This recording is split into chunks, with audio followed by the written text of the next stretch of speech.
welcome to the Vibrant Health Podcast with your hosts, Lydia Shatney and Jessica Espinoza. Lydia is a nutritional therapist and founder of Divine Health from the Inside Out. Jessica is a real food wellness educator and founder of the website, DeliciousObsessions.com. Since this is a health-related podcast, it should be noted that the hosts are not licensed medical professionals. The information and advice provided in this podcast is not intended to diagnose, treat, or prescribe for any illness or health issue and should not be construed as medical advice. And now, here are the hosts of Vibrant Health Podcast, Lydia Shatney and Jessica Espinoza. Hi, everyone. Welcome to episode number 26 of the Vibrant Health Podcast. I am Jessica from DeliciousObsessions.com and JessicaEspinoza.com, and I'm here with my co-host, Lydia of Divine Health from the InsideOut.com. Today's topic, we are actually going to cover histamine intolerance and what you need to know about this topic. For most people, histamine is not going to be an issue, but there are some people who become really sensitive to it, and we want to talk about how it can impact your health. So today we're going to tell you what it is, why it happens, and what you can do about it. So, hey, Lydia, how are you doing today? I'm doing pretty good. Good. This is a topic that is a bit near and dear to my heart simply because I personally have issues with it. My youngest son, namely, but all my kids have mild, and my youngest has some pretty significant unless we keep it under control. And it's something I've had to really delve into and learn well for myself, but also for my clients. So I felt like it would be a nice topic to cover because a lot of people aren't even quite aware that it can be an issue for them. And so let's just spread that awareness and get this information out there. Yeah, I agree. It's something that I really didn't know about until about maybe 6 months or so ago. And then even then, I really didn't look very much into it. I was just kind of seeing it in passing, and like every so often you would see a blog post or something on Facebook that talks about histamine intolerance, but I never really dove into it. And then this year, actually, I'm really glad that we're going to do this because this is an area that I wanted to start researching more for myself as well. So let's go ahead and dive in and just talk about what is histamine intolerant. Well, kind of what's like the basics of all of that.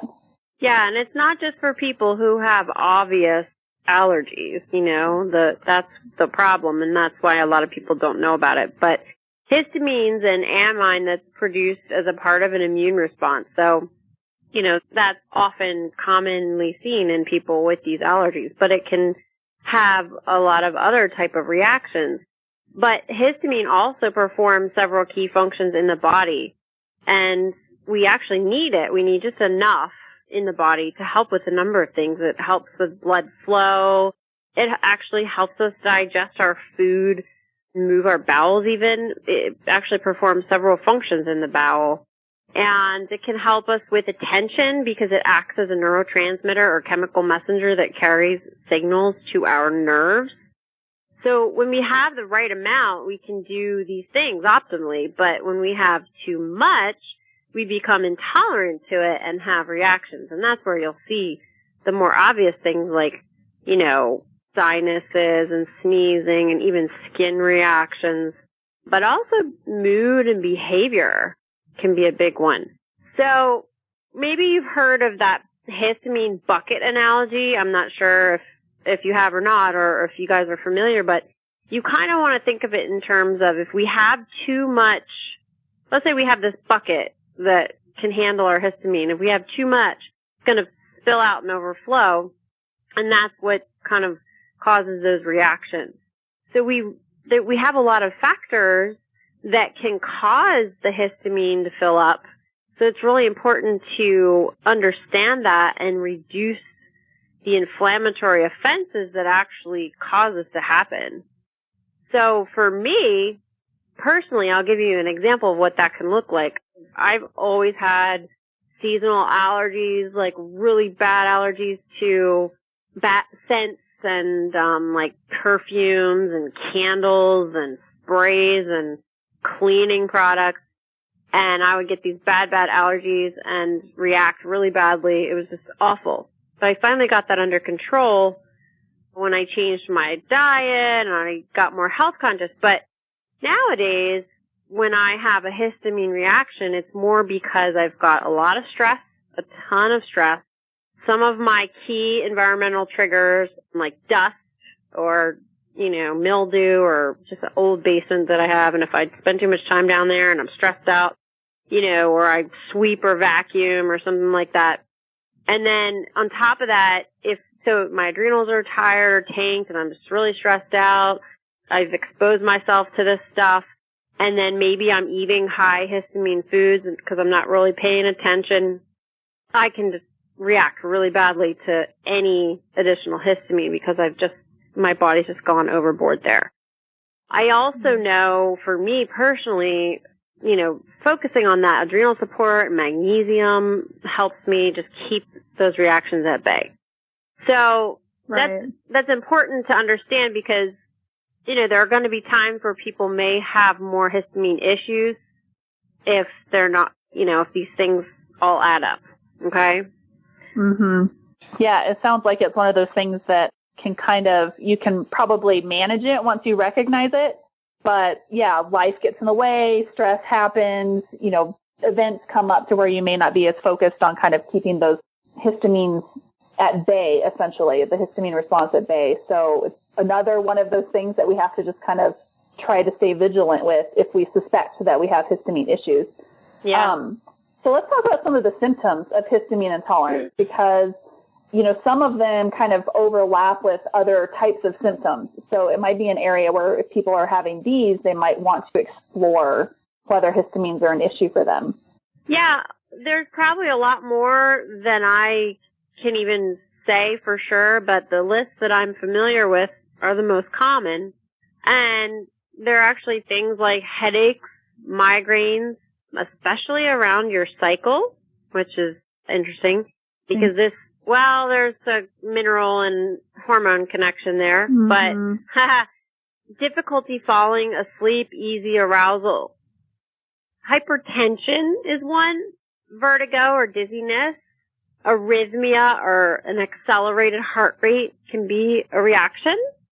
That's important to know, really important, because people get really scared when something like that happens. Yep. And they may think something really, really horrible and feel like they need some dramatic thing, and they might. I'm not, dismissing the severity of something like this, but really it could be something as simple as too much histamine. Right. Difficulty regulating your body temperature, anxiety, nausea, vomiting, abdominal cramps, diarrhea, or really loose bowels. I can speak to that one. Flushing, how some people just their skin flushes or their face reddens or whatever. Some people, obviously the nasal congestion and sneezing and all of that. Difficulty breathing. I actually had this happen recently. I wanted to mention my little story here because I don't know if people will relate to it entirely, but it was in December actually, and I was really under a lot of stress. Like, I had way too much on my plate. Anyway, it was huge. I was feeling it, and I needed to get rid of some of that.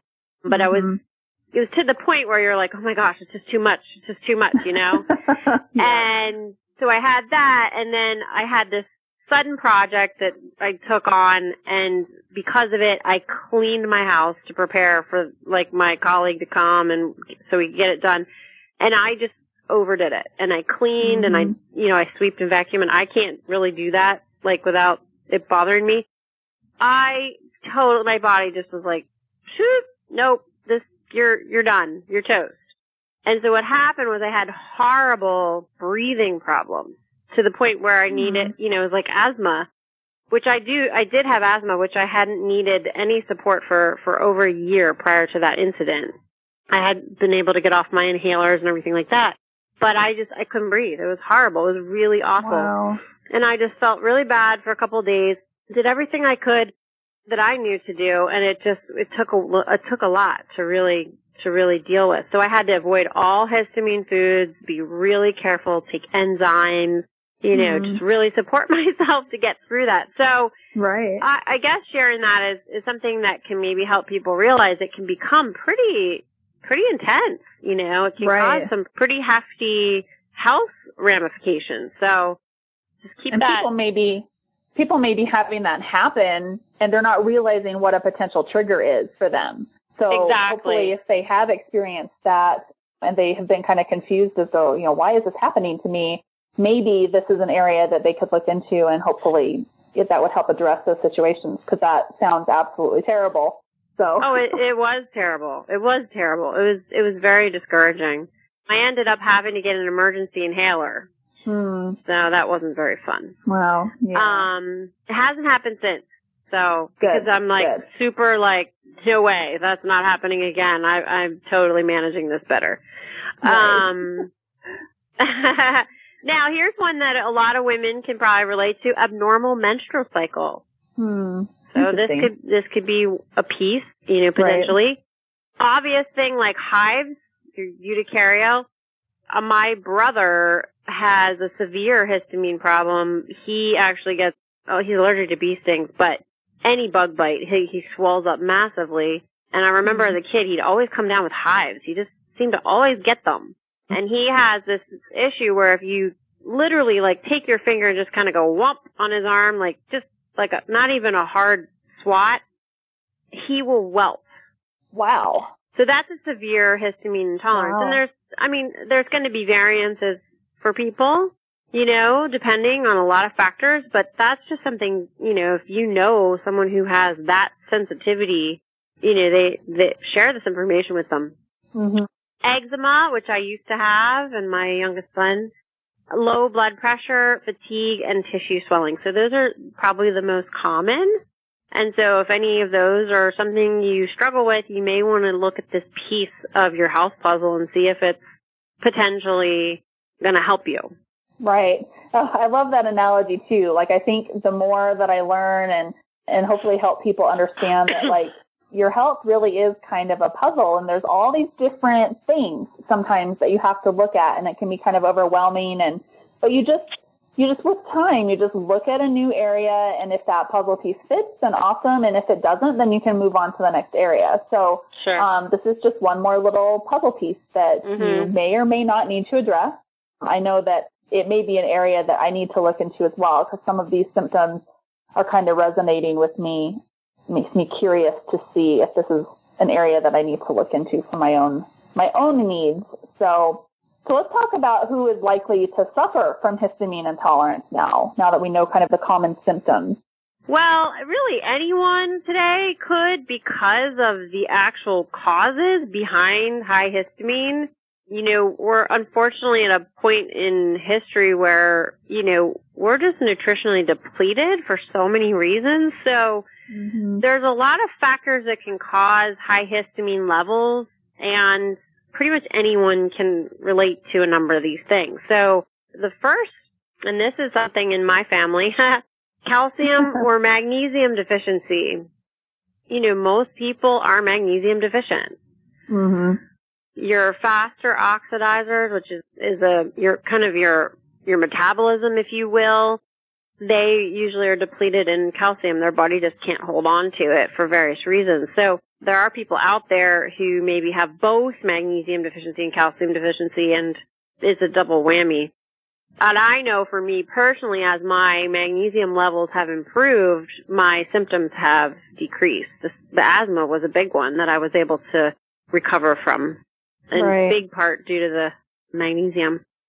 Another thing is copper deficiency, because it's needed to synthesize this DAO enzyme, which is kind of like one of our histamine enzymes. It's also something some people can have the genetic mutation for and not have that working properly. But anyway, the copper is so tricky because we can be deficient in copper. We can have copper stored toxic in our body.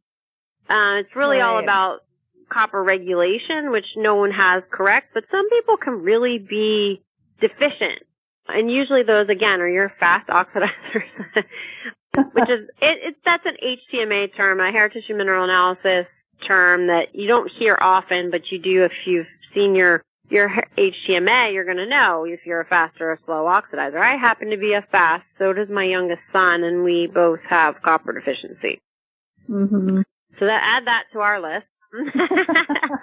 Then poor methylation status and genetic susceptibility. That's a topic for another day, but pretty much everyone has some level of poor methylation. So if you have these symptoms and you've done a lot to kind of heal your body and you're still struggling, it may be worth looking into that piece simply because there could be more information you could gain and find more specific nutrients to help support that methylation cycle in your body. And just know that you just need that support because your body's at a bit of a deficit in this regard. Then we've got nutrient deficiency in general, which, is very hard to get adequate nutrition with the modern diet. Even if you try to do a really clean, healthy diet, our food anymore is just not, as potent as it really could be. So we need these key nutrients, and a lot of them are actually key for the proper methylation, which, again, we just talked about. So, we've got B12, folate, we have this whole problem with getting enough folate because we have so much synthetic folic acid and everything. B6 is a big B vitamin a lot of people aren't getting enough of. If you knew what foods it came in, you'd understand why. So we're not eating those foods. B2, B1, zinc, again, copper.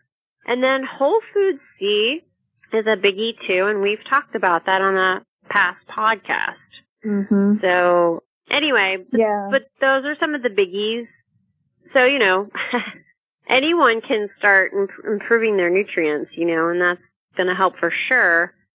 Anyone who has any IgE allergies, my youngest son has a couple environmental ones that we know, 5 or 6 of them. So any of those allergies that he's exposed to are just going to be a trigger for high histamine. Bacterial overgrowth, something like small intestinal bacterial overgrowth is a big one. That's pretty common, unfortunately. Leaky gut, GI bleeding. I'm not entirely sure the whole connection there. And then we've got fermented things, namely alcohol, wine, champagne, beer. But even fermented foods can be an issue for some people. Diamine oxidase deficiency, that's that DAO enzyme. Again, that can be either genetic or just, because we don't have precursors and nutrients and things. And then the histamine-rich foods. So if you have a lot of things going on, histamine-rich foods can really make things worse. So you can control it a bit by paying attention to those foods and removing a lot of them and just really keeping them low and helping balance all this other inflammation in your body and issues in your body. So there's a lot of foods that have histamine, but some of the big ones are aged foods, like cheeses and hard salamis and those kind of meats that are aged. Leftovers, if you're eating leftovers all the time on top of some of these things. Chocolate, citrus is a big one. Tomatoes, fermented foods we just talked about. There's a number of foods, and there's some great lists and stuff. So if you suspect this is you may want to get the top, a nice list of some of the top ones and try to make some swaps in your diet so that you can kind of reduce this histamine load. Even bone broth that's cooked really, really long can be hard for some people, so it's better to do just a meat broth, or even the Instant Pot quick broths are much better for people. And that's what we do, and we have no trouble with that. And then hormonal excess, like estrogen. So that can just add to the fire, too. Oh, boy. Some fun stuff there to consider, for sure. I was making some correlation between, I just got some food sensitivity testing and kind of diving into some of that, and some of this is crossing over with what I'm seeing on those results. So it's interesting. So I definitely think this is an area that I need to look into a little bit more for myself. So fascinating. It's really kind of amazing that any of us actually function at all with everything that could potentially go wrong in the body, and this deficiency and this genetic mutation and all of these things. It's just totally crazy. The human body really is quite amazing. So. We are, yeah. Yeah, I don't want this to be discouraging to anyone, because you don't need to go, oh, now I need to do this whole new diet, blah, blah, blah. Really, I'm going to be honest with you. I can eat tomatoes and chocolate, and I can be totally fine. It's just if I am down in all these other areas, I can't eat that stuff. I have to take a break. Right. I eat cheese, I eat ferments, but if I'm doing a lot of all of that and I'm stressed and I'm not, other stuff's going on, then I'm going to get reactions for sure.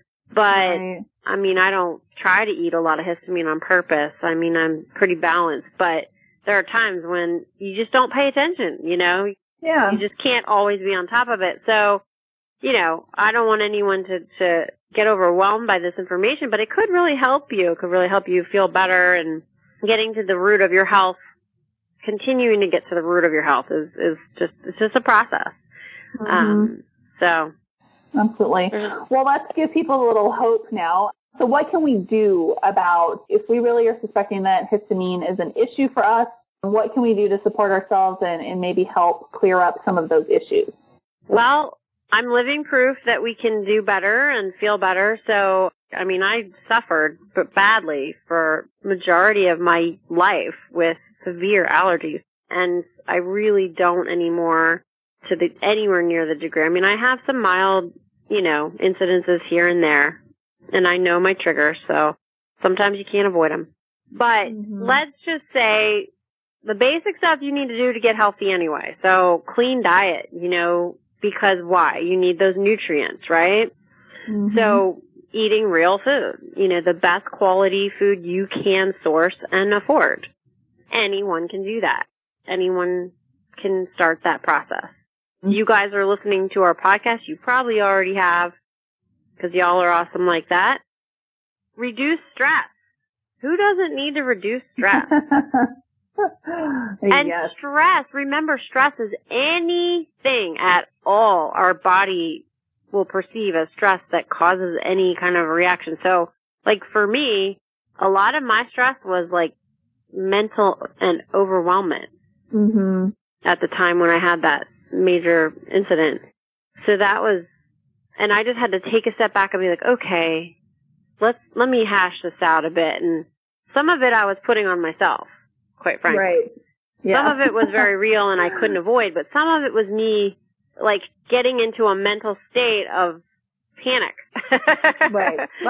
And I needed to stop, so that's always important. If we find ourselves getting there, it's always good to have a place where you can go, an advocate or someone to talk to or someone to help you just take a step back so you can release that. Support the adrenals. That's really broad. Supporting the adrenals covers a lot of things, but, the two I just mentioned will support your adrenals, right? So, and that's a podcast we've done, and so you guys can take a listen to that, but that's important. Everyone really needs it. The right adrenal support can come down to knowing more information, but the broad stuff everyone can do. And then by doing all of those three, you can reduce overall inflammation in the body. So we all are going to have inflammation to some degree, and it can be from varied sources. So, working on your health will include reducing just overall inflammation. And that's going to look different to a degree for everyone. Minerals are huge. They're the spark plugs of life. But a couple of them, like I mentioned earlier, magnesium, calcium, copper, they all play into histamine issues. I don't want everyone to just go out and start supplementing with those either, because that's not the answer either. However, of those three, magnesium is one pretty much everyone can at least start with and take some. But if you have those imbalances, that's going to play into your histamine issues. And I do. So that's, Nettle's tea is awesome for helping with histamine because they're a natural antihistamine. So they're high in some of these minerals. They've got some magnesium, calcium, potassium, boron, chromium, manganese, B vitamins even. And it's just a really nice overall broad tonic. It's got some really powerful nutrients in it. And they help balance, things like your blood sugar, your blood pressure, they're kind of like a nice adrenal support, actually, I find. And also supportive to the liver and kidneys. as well. So they've got like this immune potential, some liver support, and things like that. So if you have not tried Nettle's tea yet, I highly recommend giving it a try. It's a wonderful way to feel better in general. I love my Nettle's tea. You have some great recipes on your site, too. We'll make sure to link to those to get you started with Nettles. Yep. And I've gotten a number of people hooked on Nettle's tea, and they really are surprised at how much it supports them. I've even had someone say, there was a really cool one recently, but one person was telling me how their cycle, like they didn't even realize it, and they're like, wait a minute, my cycle was, I didn't even know I was getting my period, and I was like, wait a second, what happened? And she traced it back to adding in the Nettle's tea, so that was pretty cool, and I just get a lot of great reports from women who get started on it. Now, I've had a few people, they couldn't have it, just a couple, but it was a minor thing. It was one person got a little reflux, and she just wasn't sure if it was the tea. Another person just seemed to have allergies to, like, everything, so she just couldn't start on it. Another person had to go really slow with it. She couldn't handle very much at first, but now she can. So it is pretty safe for everyone. Just if you haven't started it yet, you just want to start out with a little bit and make sure you tolerate it before you go drinking like a quart a day like I do. Right.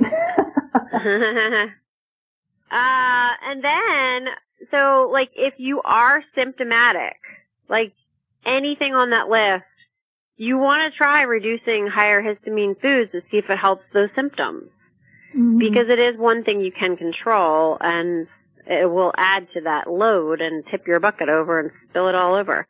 So, let's say you've got some of these symptoms, you may want to get a nice list of histamine foods and see if they're biggies in your diet. Like if you're eating like 10 high histamine foods a day, every day, you can make some shifts, and that could help you feel better.